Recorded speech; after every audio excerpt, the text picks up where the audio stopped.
ஆதாரில் நம்ம டாக்குமெண்ட்டை எப்படி அப்லோட் பண்ணலான்னு பார்க்கலாம் வாங்க.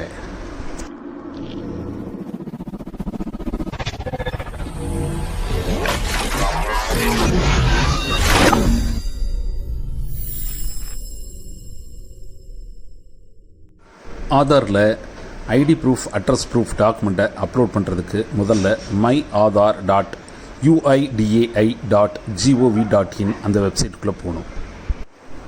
இப்போது உங்களோட டாக்குமெண்ட்டை அப்லோட் பண்ணணுமா வேண்டாமான்றதை முடிவு பண்ணுறதுக்கு அந்த டேஷ்போர்டில் இருக்கிற செக் ஆதார் வேலிடிட்டியை கிளிக் பண்ணணும். அதில் உங்களோட ஆதார் நம்பரை டைப் பண்ணிவிட்டு அங்கே இருக்கிற கேப்சாவை கிளியராக டைப் பண்ணிவிட்டு ப்ரொசீடை கிளிக் பண்ணுங்கள். இப்போது நம்மளோட டீட்டெயில் எல்லாமே டிஸ்பிளே ஆகும். ஆனால் எந்த டாக்குமெண்ட்டும் ரெக்வயர்டுன்னு எந்த மெசேஜும் நமக்கு டிஸ்பிளே ஆகலை. ஸோ இதில் பக்காவாக டாக்குமெண்ட் அப்லோட் ஆகிருக்கு. இப்போ பாருங்கள், நான் இன்னொரு ஆதார் நம்பர் கொடுக்குறேன். கேப்சா டைப் பண்ணி ப்ரொசீட் கொடுத்த உடனே பாருங்கள், இதில் ஒரு மெசேஜ் வந்து நமக்கு டிஸ்பிளே ஆகுது. என்ன மெசேஜ் அப்படின்னா, this Aadhaar number requires document. So இதில் நம்ம கண்டிப்பாக டாக்குமெண்ட்ஸை அப்லோட் பண்ணியே ஆகணும். டாக்குமெண்ட்டை அப்லோட் பண்ணுறதுக்கு நம்ம டேஷ்போர்டில் டாக்குமெண்ட் அப்டேட்டை கிளிக் பண்ணணும். அதில் what to submit, how to submit இருக்கும். அதில் என்னென்ன எதெல்லாம் லீகல் டாக்குமெண்ட் அப்படின்றத லிஸ்ட் அவுட் பண்ணியிருப்பாங்க. ஸோ அதை நம்ம ஒரு கிளான்ஸ் பார்த்துட்டு நம்ம அந்த சப்மிட் பட்டனை கிளிக் பண்ணிடலாம். இப்போ நம்ம டாக்குமெண்ட்டை அப்லோட் பண்ணுறதுக்கு முதல்ல லாகின் பண்ணணும். அதுக்கு நம்மளோட ஆதார் நம்பரை டைப் பண்ணிவிட்டு கேப்சா டைப் பண்ணிவிட்டு லாகின் வித் ஓடிபி கிளிக் பண்ணிட்டீங்கன்னாக்க நம்ம ரெஜிஸ்டர்டு மொபைல் நம்பருக்கு ஓடிபி வரும்.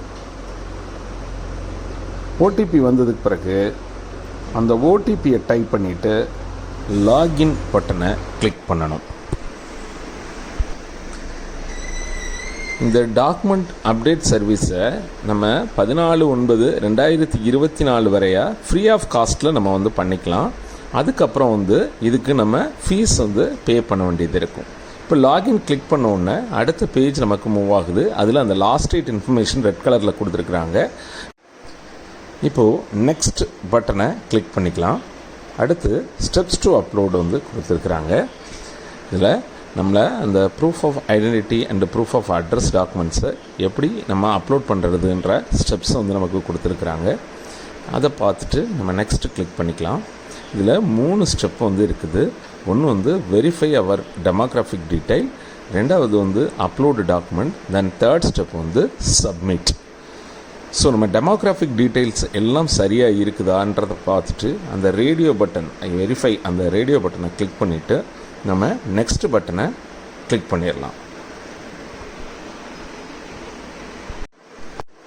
இது அடுத்து இந்த அப்லோடிங் ஸ்டெப்புக்குள்ளே போகும். இதில் கைட்லைன்ஸ் வந்து கொடுத்துருப்பாங்க. டாக்குமெண்ட் கண்டிப்பாக 2 MBக்குள்ளே தான் இருக்கணும். PDF அல்லது PNG அல்லது JPEG இந்த 3 ஃபார்மேட்டில் மட்டும்தான் கண்டிப்பாக இருக்கணும். அப்போ தான் அக்செப்ட் பண்ணும். முதல்ல நம்ம டாக்குமெண்ட் டைப்பை வந்து செலக்ட் பண்ணணும். நான் பேன் கார்டை வந்து சூஸ் பண்ணுறேன். அப்படி கொடுத்தோன்னே ஒரு டயலாக் பாக்ஸ் ஓப்பன் ஆகும். அதில் ஒரு அட்வைசரி இன்ஃபர்மேஷன் இருக்கும். அதில் என்ன சொல்லியிருப்பாங்கன்னா, உங்களோட ப்ரூஃப் ஆஃப் ஐடென்டிட்டியோட அதில் கண்டிப்பாக நேம் இருக்கணும். அடுத்து உங்களுடைய ஃபோட்டோகிராஃப் வந்து இருக்கணும். கண்டிப்பாக அது ஒரு லீகல் டாக்குமெண்ட்டாக இருக்கணும் அப்படின்ற இன்ஃபர்மேஷன் இருக்கும். அதை ஓகே கொடுத்துட்டு வியூ டீட்டெயில்ஸ் அண்டு அப்லோடு டாக்குமெண்ட்டை நம்ம கிளிக் பண்ணணும். கிளிக் பண்ணால் கண்டினியூ டு அப்லோடை கிளிக் பண்ணணும். இப்போ நம்ம கரெக்டான ஃபைலை வந்து சூஸ் பண்ணி ஓப்பன் கிளிக் பண்ணிட்டோம்னா நமக்கு வந்து அப்லோட் ஆயிரும். அதோட ப்ரிவ்யூ வந்து ஒரு ஸ்மால் ஐகானாக சைடில் தெரியும். அடுத்து அதே மாதிரி ப்ரூஃப் ஆஃப் அட்ரஸ் அதுவும் செலக்ட் பண்ணுறேன். நான் ஓட்டர்ஸ் ஐடியை செலக்ட் பண்ணிக்கிறேன். அதுலேயும் அந்த அட்வைசரி இன்ஃபர்மேஷன் பார்த்துக்கிட்டு அடுத்து இதே மாதிரி அப்லோட் பண்ணுறோம். கரெக்டான டாக்குமெண்ட்டை செலக்ட் பண்ணி ஓப்பன் கொடுத்துரும். அப்படின்னா அப்லோட் ஆகி அந்த ப்ரிவ்யூ வந்து ஒரு ஸ்மால் ஐகானாக நமக்கு வியூ ஆகும். இப்போது அந்த கன்ஃபர்மேஷன் ரேடியோ பட்டனை கிளிக் பண்ணிவிட்டு நெக்ஸ்ட் கிளிக் பண்ணி ஓகே கிளிக் பண்ணோன்னாக்க நமக்கு இந்த சப்மிட் ஸ்டேஜுக்கு வந்துடும். இப்போ சப்மிட் கிளிக் பண்ணணும். கிளிக் பண்ணோன்னாக்க நமக்கு ஒரு அக்னாலஜ்மெண்ட் வந்து ஜென்ரேட் ஆகும். அந்த அக்னாலஜ்மெண்ட்டை நம்ம டவுன்லோட் பண்ணி வச்சுக்கலாம். அதில் நம்மளோட Aadhaar number, service request number எல்லாமே நமக்கு போட்டு ஒரு PDF வந்து டவுன்லோட் ஆகிருக்கும்.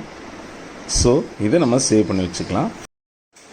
இப்போ கோ டு டேஷ்போர்டு கிளிக் பண்ணி நம்ம கீழே வந்து பார்த்தோம்னாக்க அதில் நம்ம ரெக்வஸ்ட் பண்ண இந்த டாக்குமெண்ட் அப்லோடு வந்து நமக்கு வெரிஃபிகேஷன் ஸ்டேஜில் இருக்கும். ஸோ அப்படின்னாலே நம்ம சக்ஸஸ்ஃபுல்லாக அப்லோட் பண்ணிட்டோன்னு அர்த்தம்.